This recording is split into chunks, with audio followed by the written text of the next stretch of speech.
Bonsoir tout le monde, Marika Gentil avec vous ce soir encore une fois pour un autre rendez-vous culturel de l'espace Kuja et du Centre des arts de la Maison d'Haïti.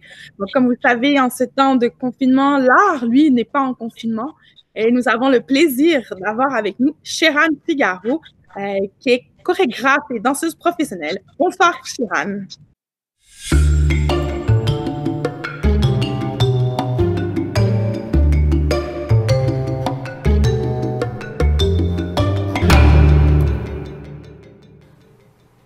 Mon cœur est en repos,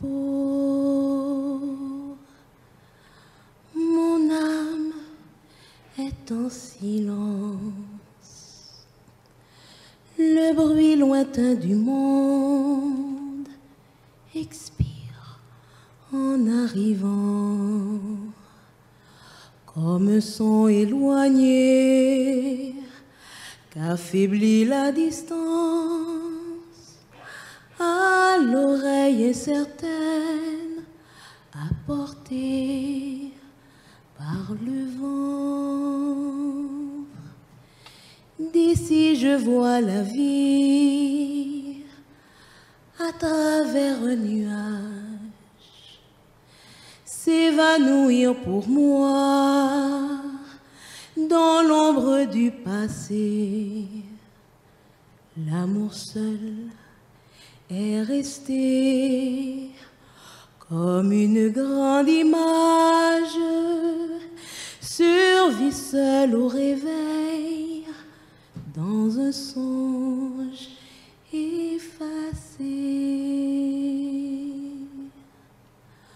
Repose-toi mon âme en ce dernier asile, ainsi qu'un voyageur qui, le cœur plein d'espoir, s'assied avant d'entrer aux portes de la ville et respire un moment l'air embaumé du soir. Mais la nature est là, qui t'invite et qui t'aime. Plonge-toi dans son sein, qu'elle t'ouvre toujours. Quand tout change pour toi, la nature est la même et le même soleil se lève sur tes jours. De lumière et d'ombrage, elle t'entoure encore. Détache ton amour des faux biens que tu perds. Adore ici l'écho qu'adorait Pythagore. Prête avec lui l'oreille au céleste concert. Suis le jour dans le ciel, suis l'ombre sur la terre, dans les plaines de l'air, vole avec l'aquillon. Avec le doux rayon de l'astre du mystère, glisse à travers les bois dans l'ombre du vallon. Dieu, pour le concevoir, a fait l'intelligence. Sous la nature enfin découvre son auteur. Une fois l'esprit par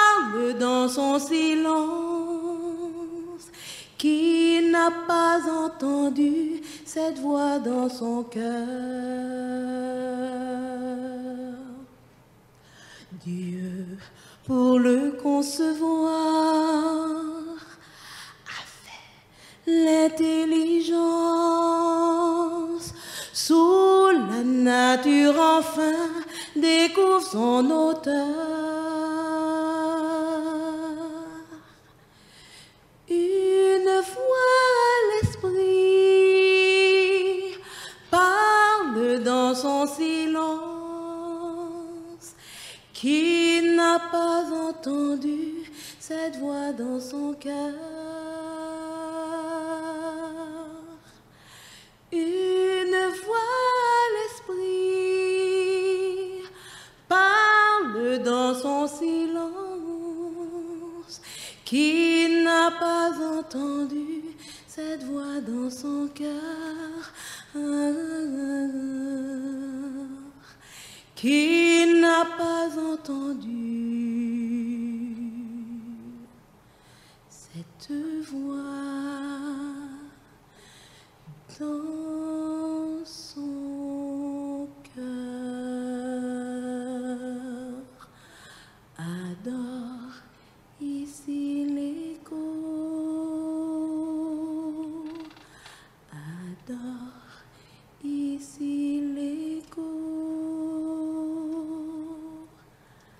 adore ici l'écho.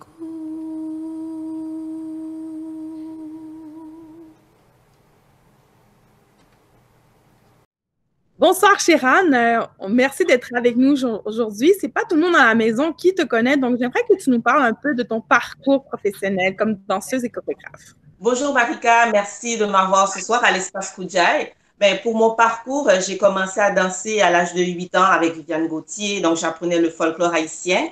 Puis ensuite, j'ai continué mon parcours toujours dans la formation de la danse traditionnelle haïtienne en Haïti, avec l'Académie Haïti Tchaka Danse. J'ai aussi intégré la compagnie par la suite.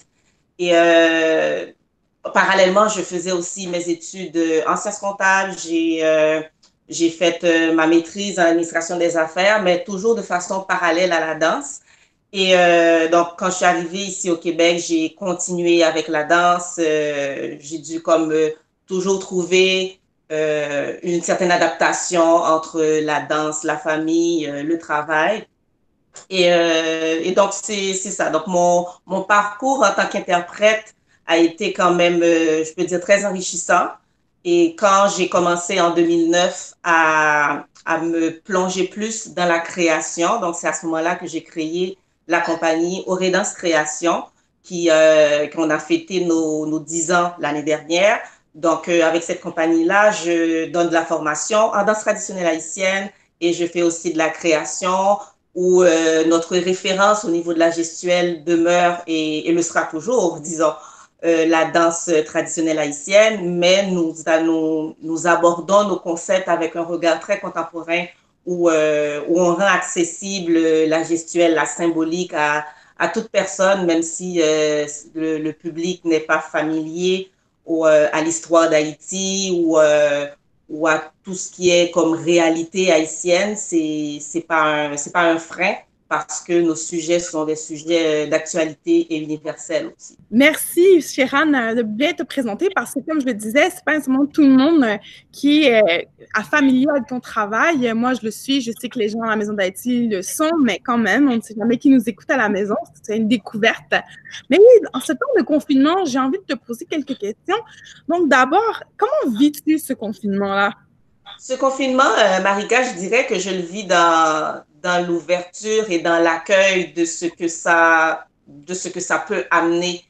C'est sûr que quand on a eu, comme toutes les informations arrivaient, puis il y a eu comme la coupure de plein d'activités et aussi dans le milieu culturel et artistique, ça a été, disons, assez difficile pour plusieurs d'entre nous. Mais je reste convaincue que ce moment-là, c'est un moment qui apporte des opportunités et qui, si on prend le temps de faire taire le mental, on peut arriver à aller chercher une certaine créativité en nous parce que des fois, on a besoin de silence, puis c'est pas toujours évident d'aller chercher ce silence-là et de prendre le temps de recevoir ce que la vie nous donne. Donc pour moi, ce confinement, c'est comme une retraite, je dirais. C'est prendre le temps d'écouter, prendre le temps de s'écouter, prendre le temps de voir avec d'autres perspectives ce que la vie peut nous apporter. Ben justement, ta réponse va bien avec ma prochaine question. Je rebondis sur ce sujet de la créativité. Comment, justement, ce confinement a affecté, a influencé jusqu'à un certain niveau ton processus créatif? Donc, au niveau de mon processus créatif, moi, je travaille tout le temps toujours avec une certaine écoute de ce qui se passe dans la société, mais aussi de ce qui se passe en moi. Et je parle toujours de connexion quand il s'agit de créativité, quand il s'agit de mes concepts aussi. Il y a toujours cette notion de connexion, de transmission. Donc, pour moi, cette période-là, ça m'amène encore plus dans un état de connexion à ce qui se passe en moi, ce qui se passe dans ma tête aussi, parce que c'est sûr que on est tout le monde dans cette crise-là à gérer comment sera le lendemain. Donc, pour moi, cette connexion au moment présent, ça devient encore plus vrai. Et que ce soit dans ce que j'écris maintenant ou dans d'autres réflexions que j'ai par rapport à, disons, des façons plus créatives d'amener la danse au public, ben, c'est toujours en termes de comment créer une connexion encore plus forte et surtout avec le virtuel maintenant, c'est toujours, c'est ce qui m'habite pour l'instant.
Donc, justement, pour terminer cet échange, avant que tu nous quittes, j'aurais une dernière question à te poser. Est-ce que tu aurais un conseil, justement, pour nos gens à la maison, pour comment les aider à mieux vivre ce confinement-là? Ben, pendant cette période de confinement, moi, ce qui me vient comme conseil, c'est un mot, c'est choix. Parce que, pourquoi ça me vient? Parce que quand je regarde ce qui se passe, c'est que tout le monde, disons, est dans le même bateau. Il n'y a pas une catégorie sociale qui est épargnée ou bien des pays qui sont épargnés. C'est que tout le monde, à travers la planète, vit cette situation-là. Donc, vu que c'est la même situation pour tout le monde, je pense qu'il revient à chaque personne maintenant de voir comment poser des actions concrètes pour naviguer dans cette crise-là, pour quel choix qu'on va faire. Parce que on peut se dire, ben, c'est la catastrophe, puis il y a plein d'événements malheureux qui arrivent pendant cette crise. Maintenant, c'est qu'est-ce qu'on en fait avec. Donc, pour moi, ce serait ça, ce serait le choix de dire est-ce qu'on va permettre à la lumière de sortir quand même de cet espace d'ombre. Et je pense que ça revient à chaque personne de faire ce choix-là. Donc, pour moi, ce serait ça. Donc, être à l'écoute de soi-même, puis faire ce choix personnel, parce qu'il y a plein de théories, il y a plein de façons de faire que tout le monde, des fois, avec de bonnes intentions, peuvent divulguer, peuvent publier, mais il importe à chacun de regarder qu'est-ce qui est bien et qu'est-ce qui vibre, qui nous permet de rayonner pour nous et ainsi pour aider les autres. Merci, Sheran, pour ces précieux conseils et aussi d'amener de la lumière justement dans cet espace d'ombre qu'est le confinement. Ben, ça me fait plaisir. Donc, je dis merci maintenant aux gens à la maison d'être avec nous encore une fois ce jeudi à 19h, comme tous les jeudis pendant le confinement, l'espace Koudjaï, l'espace virtuel de la Maison d'Haïti, parce que l'art n'est pas en confinement. Au nom de l'équipe du Centre des arts de la Maison d'Haïti, je vous dis merci. Mon nom, c'est Marika Gentil.